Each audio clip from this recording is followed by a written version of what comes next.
Not like all of a sudden you have 25K viewers jumping from a 10-person stream. Yeah. Drew, I mean, this is bringing up a whole lot of memories about, how Ted Kaczynski actually ended up, in custody. I mean, it was a great mystery for a very long time who was responsible for these, homemade bombs, these explosions, which were deadly explosions. And then ultimately, how investigators were able to piece it together. I mean, it really was an extraordinary mystery. It really was. It's one of those cases that will go down in the history of the FBI as one of the most challenging and arduous investigations we mounted, but ultimately successful in 1995. We learned, of course, once we'd located Mr. Kaczynski and taken him into custody and saw the primitive conditions under which he was living, that's what made it so hard to really develop any effective leads for all those years. He was so completely off the grid, really leaving no trace of himself in any of the traditional ways that people do. But fortunately, with the publication of his manifesto, we were able to develop the sort of information from the public and specifically from family members that helped us crack the case. And let's try and unravel some of that, because he was living in a cabin. I mean, it was, he wanted to be off the grid. That was his ambition. But at least one of the bombings took place as early as in the 70s at a Chicago university. And then you also, and it was a great mystery who was responsible for all of this. Critics often attack the motives of people who protect the environment, seek social justice, donate money, or work too hard in organizations. Such as good deeds are dismissed as naive, hypocritical, champagne liberals, or as mere virtue signaling by those who do not perform those deeds sound like anyone. Yes, authenticity online is only shown by how extreme to the right you can be. The more of an asshole you are, the more other people online see you as like the type of guy who says it like it is. If you go in the other direction, you must be faking it. You're probably faking it. You're probably a bad guy. And I openly admit, like, I have bad qualities that I don't like about myself. I'm not like this fucking socialist Jesus that my critics claim I present myself as. I'm not.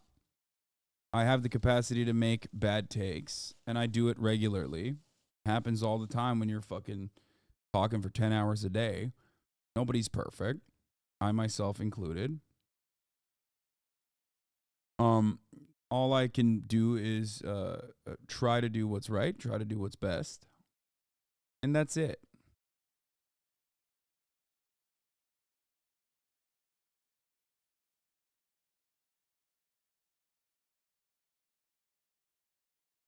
But usually, there's a couple different ways that people experience shit. Like, you can't be even remotely cringe, and also simultaneously, you can't try. You can't try to do anything. Everything needs to look effortless, and you also always have to be like, cool, calm, collected, careless. Don't even give a shit about anything that's going on. And I am none of those things. I'm cringe. I care about things perhaps too much. I get emotional. I yell. I make mistakes all the fucking time. So people have, over the course of many, many years, used those mistakes against me. I want to move on from this now because Ted Kaczynski is dead. The irony is saying shit like that is what makes freaks think you're fake. Freaks think you're fake. Being emotionally mature is unrelatable to them. Yeah, I don't know what to do about it. You just got to fucking keep your head down and keep striking away at it. Okay? It is what it is.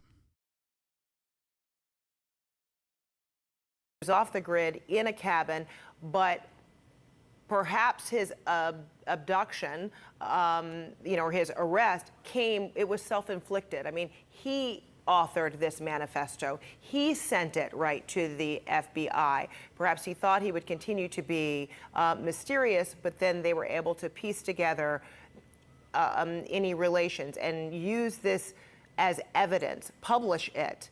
And it was his brother who ultimately would help turn him in, right?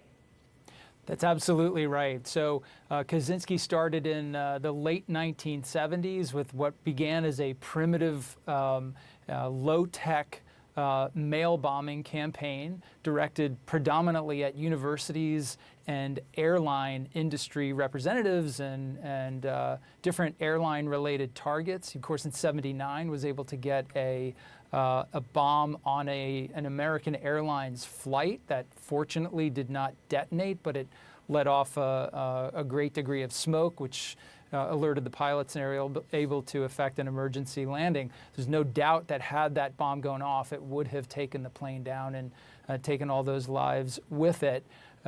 So an incredibly focused, determined, resilient adversary, right? And somebody who was motivated primarily by his extremist positions with respect to the environment. You know, people today, we think about domestic terrorism, we typically think about... Yeah, totally. That's why. ...about it in very different contexts. In the 80s and 1990s, environmental terrorism was a major program that was being worked by the FBI because we had extremist activity around... Dude, come on, dude. Come on. Painting him as an eco-terrorist, like 90% of the fucking people that the FBI, 90% of the people that the FBI fucking arrests as like eco-terrorists are like 65-year-old old school hippies who didn't actually fucking turn reactionary and would like strap themselves to fucking nuclear sites. Okay? Like the idea that these guys were working on eco-terrorists and that's why they were working on Ted Kaczynski is fucking hilarious. That is, oh my God, dude. Portraying him like an eco-terrorist is so fucking stupid. His targets were quite literally like random fucking college professors. What the fuck are we talking about? It's a gross way to portray people like actual anarchist activists and people who are legitimately and understandably protesting the initiatives of massive corporations that are ruining the environment for profit, in the same vein as like a guy who was a psychotic reactionary who was just sending fucking mail bombs to like PhDs. And that he was an eco-fascist. Exactly. But a fascist is the main thing he was. The idea that he was an eco-fascist and therefore he was an eco-terrorist in the same vein as like, you know, literal Greenpeace people is so stupid. He's doing it deliberately because he's a fucking cop. If they were to offer you the actual types of people that they arrest for quote unquote crimes against like pipelines and shit, you would see a very different portrayal.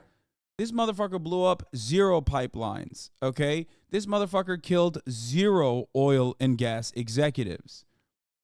Get the fuck out. He didn't even attempt to do that. He didn't try to do any of that. That's so stupid.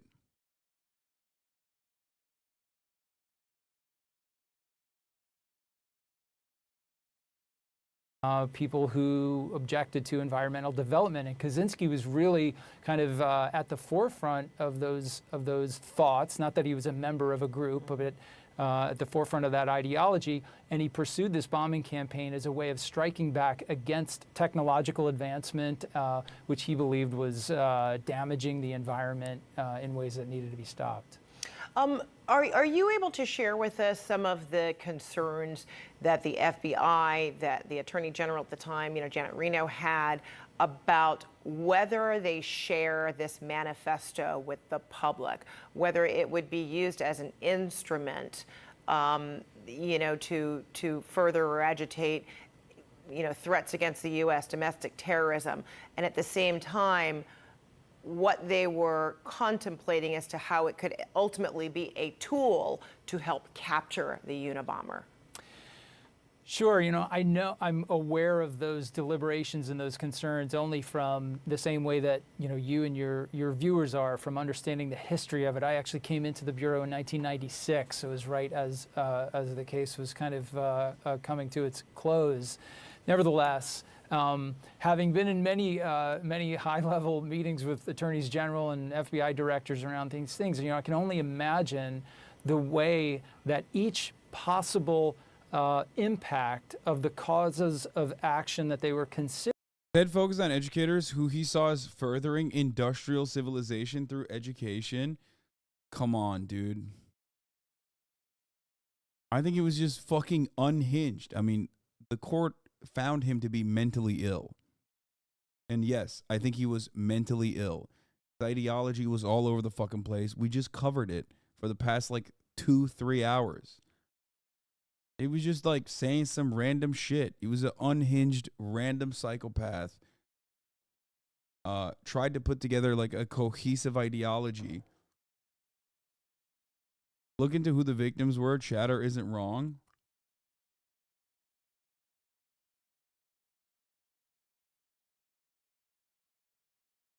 Yeah, I think in order to take down industrial society, what you got to do is like blow up a guy at Best Buy.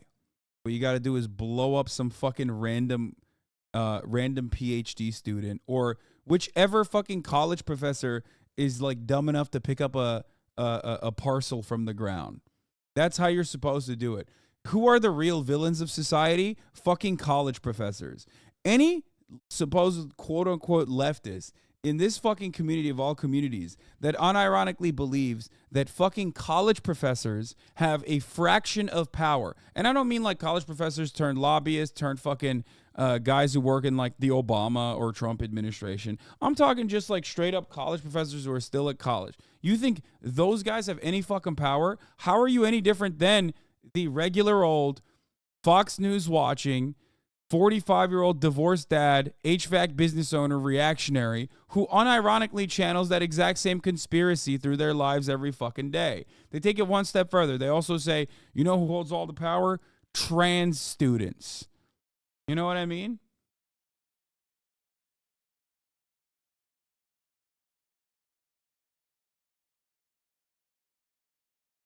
Doing it wrong equals not true. Got it? I mean, where is the consistent, coherent narrative throughout, like, what he is even stating? There is none. His targets don't make sense. There is no clear-cut, cohesive narrative in his ideology.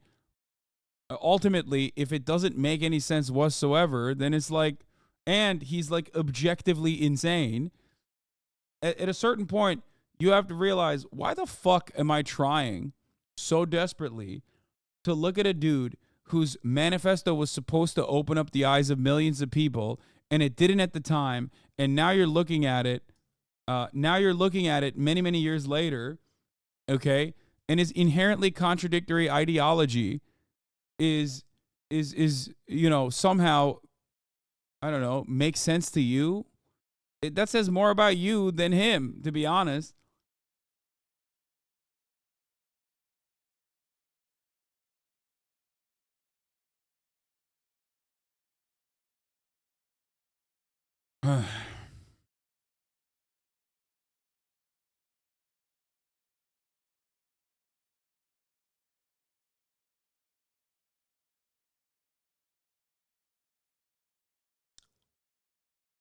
Like, I have also participated in the Industrial Revolution and its consequences memes, right?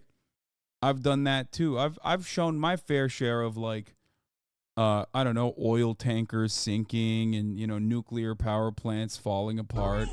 I've shown you this many times.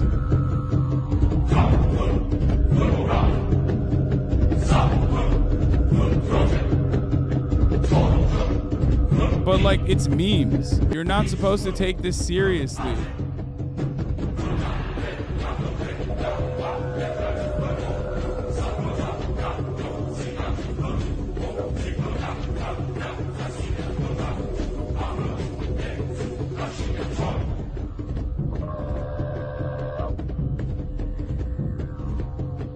But you're not supposed to look at this and go, you're not supposed to look at this and have an afterthought that is anything beyond, haha, that's funny.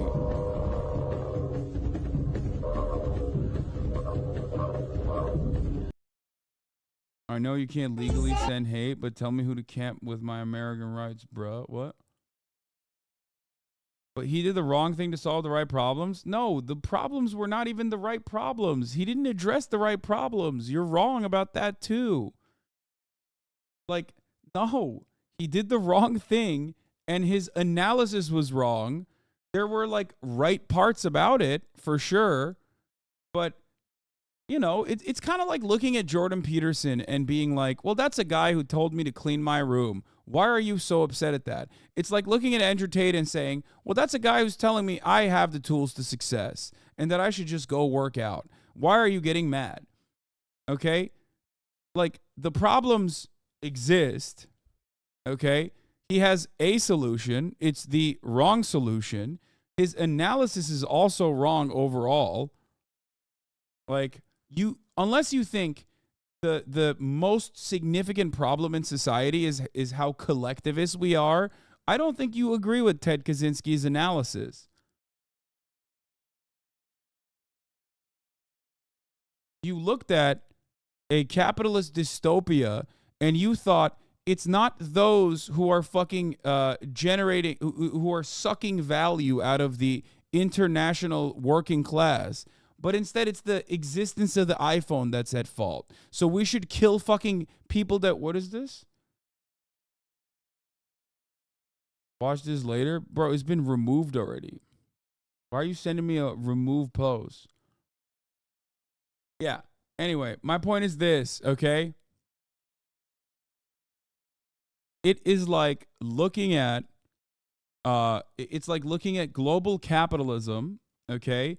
And then getting mad at the iPhone's existence and then killing someone that works at a fucking Apple bar, like killing a genius that works at an Apple bar to solve the problem with industrial society.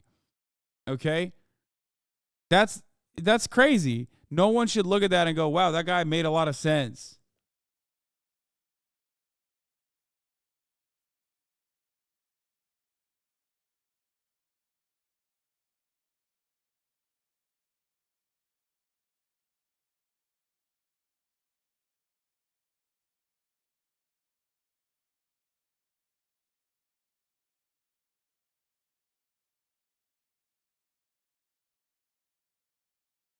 Anyway.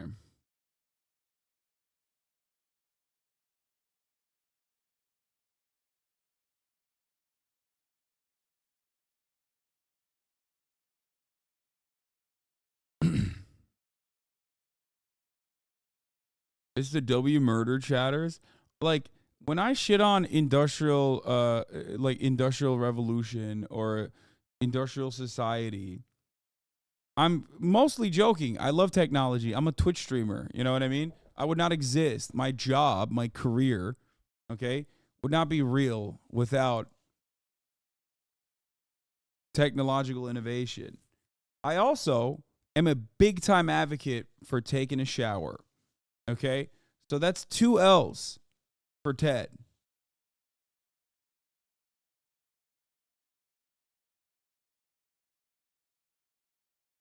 So, not a big fan of his ideas and what he represents beyond just like memeing about how certain externalities caused by the Industrial Revolution do bother me. Okay? Considering was micro-analyzed to understand, are we making this issue worse if we give this person a platform, if we allow him to put his ideology out there, if it has an inspirational effect on other like-minded people, we could actually essentially be doing his job for him. On the other hand, and as I understand, Attorney General Janet Reno argued pretty strenuously that this was our best shot of kind of shaking the tree, as it were, to try to identify the author of the manifesto. And that, to her credit, is exactly how it worked out. Kaczynski's brother and his wife became aware of the manifesto. They had suspicions about Kaczynski before the manifesto, but it was the manifesto that really put Kaczynski's brother over the threshold and motivated him to contact the FBI and say that he thought he knew who the author was. What more, if anything, can you tell us about kind of the evolution of this criminal profiling that was kind of born at this time? So that's become a mainstay of the FBI. As you know, it's frequently captured in lore about the Bureau and movies and TV series, things like that. But it's become one of the most relied upon assets in these particularly hard cases, cold cases, bombing campaign like this one, multiple homicide cases that you believe are linked to the same perpetrator, when investigators have really expended their well of effective leads based on forensics and crime scene evidence and things like that, they often turn to the behavioral scientists, the folks at what we call BAU, the Behavioral Sciences Unit, to try to assist in guiding them towards, if not specific people, populations of people that they should consider as possibly being, individuals or groups of people that would be could be involved in that sort of activity. It is truly a dark science, not something that I ever did when I was in the Bureau, but I have great respect for the men and women who do that every day. I would expect that those same sort of assets are being utilized to try to figure out who was behind the 2 bombs left on Capitol Hill on January 6th. That's a crime that continues to be unsolved, and one that causes great concern in law enforcement for many of the same reasons that we saw in the UNABOMBER investigation, right? These folks who are inclined to lash out with bombs that are either placed or sent through the mail, they often start out in rudimentary ways, but their proficiency in technology develops over time. They very rarely ever just stop. This guy's peak federal agent phenotype, yes. He is. That is true. Looks like he straight up looks like the classic Mormon federal agent guy. Fed skull. It's very different. It's like if you put lawyer skull with cop skull together and just like smashed it into one another, you get a very unique morph. He was one? Yeah, I know.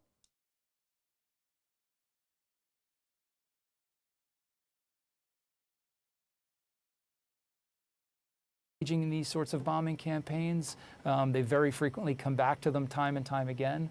So that is a case that I'm sure is taking a lot of FBI attention right now. And is among the pattern of events, is it the case that over time there develops this sort of bravado and almost like a yearning for attention without being identified, to be praised, that they continue to be so mysterious, and then suddenly a mistake is made, like in the case of this manifesto, it ended up backfiring, whereas he may have felt like he wanted to elaborate on motivation. That, in the end, is how they ended up getting him, in part. It's very true. Many of these long, extended investigations over so-called cold cases with repeat offenders, they develop almost a sort of dialogue with the investigators through their criminal acts. They want to kind of maintain the attention of the investigators. They want to constantly kind of outdo themselves. It's a real catch-22 for law enforcement and for investigators. Every time they reach out through making contact or communications or engage in another criminal act, you have the opportunity of developing the clue or the investigative lead that could lead you to their apprehension. But of course, every time they do that, the public is also at great risk. So there's immense pressure on the investigators to bring that back and forth, to bring that criminal activity to a halt before additional folks are injured or killed. So still unclear the cause of death, but he was 81. He apparently was moved recently within the past year from a facility in Colorado, federal facility in Colorado, to North Carolina for health reasons. How important will it be to publicly reveal the ultimate cause of death? I think it's always important for the government to be transparent about what happens in the detention facilities. Just, to my understanding, there's no reason to believe, from what little we know about this situation, that there's anything untoward involved here. I mean, he was like, what is he, like 84 years old? Yeah, I feel like, come on. Is it 81 or 84? Oh, it's 81 on the fucking screen right there.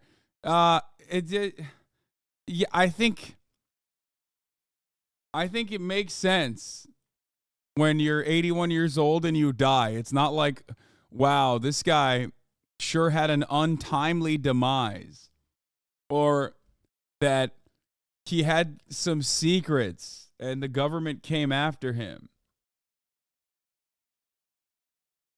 Just like nothing happened to Epstein in prison, Jeffrey Epstein literally did have secrets and also wasn't old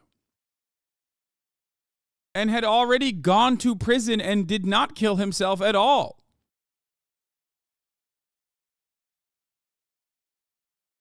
Making a comparison between Jeffrey Epstein, who we still have not found what kind of blackmail tapes he had in his facility. The Manhattan DA will probably never reveal that shit. Who was connected to like literally all of the world's powerful, wealthy individuals who died under incredibly suspicious circumstances, and the footage was mysteriously deleted. The security camera footage was mysteriously deleted from his cell block. Comparing that to like a dude who's been in prison for fucking 30 years who was just like some random fucking kook who died of old age is a little crazy. He's obviously exhibited some sort of health problems in the recent past. He was moved to the facility in North Carolina, likely Butner, the federal prison hospital in Butner, North Carolina, is a place where many federal prisoners end up who have significant health issues. Bernie Madoff, I believe, was at Butner when he passed as well. So I think it's very important for transparency reasons to fully understand the circumstances around the death, but I would caution speculation at this point. We don't really have any reason to believe anything untoward happened here just yet.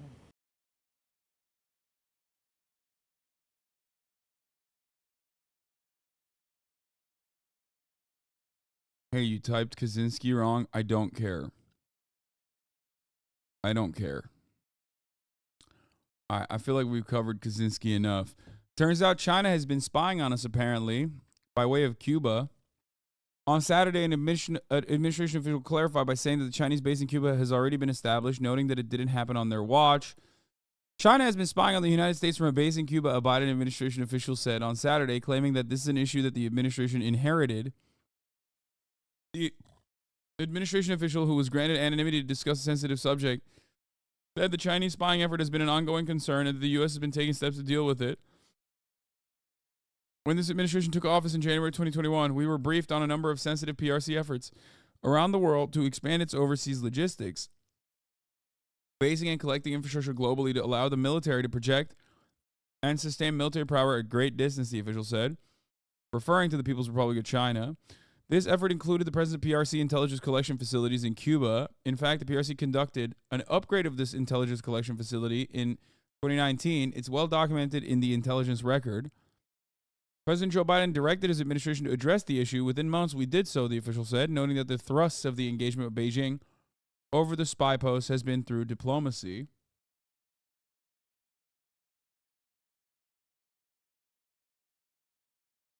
Maybe all hope is not lost for gamers. What debunking the Nick Merckx as a parent? I don't want my child to learn about LGBTQ. I decide what they say. Even if you were like, I want to protect my child, so. Hold on, we'll look at this in a second. I'm so bored of this fucking story. Let's get back to the CCP spying on us, brother. Come on, this is way more fun.